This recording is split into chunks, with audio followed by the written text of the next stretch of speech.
కేదార్నాథ్లో చిక్కుకున్న 15 మంది తెలుగు యాత్రికులు సురక్షితంగా బయటపడ్డారు. భారీ వర్షాలకు రోడ్లు తెగిపోవడంతో తిరిగి రాలేక భక్తులు తీవ్ర ఇబ్బందులు పడ్డారు.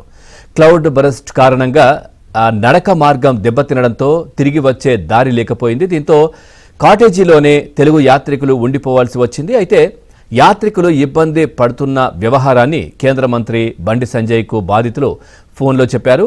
దీంతో బండి సంజయ్ ఉత్తరాఖండ్ అధికారులకు సమాచారం అందించారు. వెంటనే స్పందించిన ఉత్తరాఖండ్ ప్రభుత్వం తెలుగు యాత్రికులను రక్షించి స్వస్థలాలకు పంపేలా చర్యలు తీసుకుంది.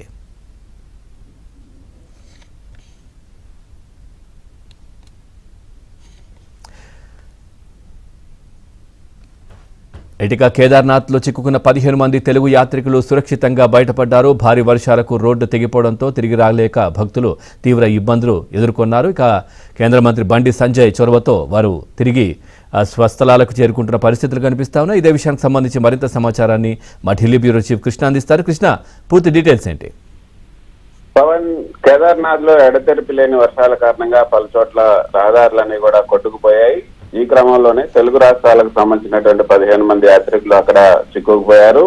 ఈ సమాచారం అందుకున్నటువంటి కేంద్ర హోంశాఖ సహాయ మంత్రి బండి సంజయ్ వారిని తరలించాలి అంటూ రుద్రప్రయాగ్ కలెక్టర్ కు లేఖ రాశారు. దీంతో అధికారులు హెలికాప్టర్ ద్వారా నిన్న 12 మందిని ఉత్తరకాశీకి తరలించారు.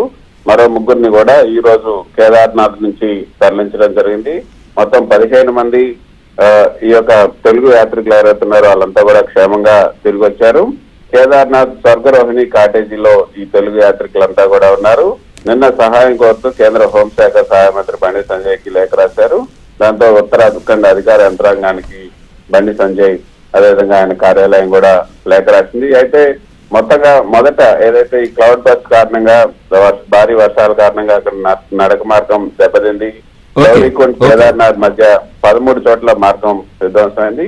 ప్రస్తుతానికైతే తెలుగు యాత్రికులంతా సురక్షితంగా ఉన్నారని చెప్పొచ్చు.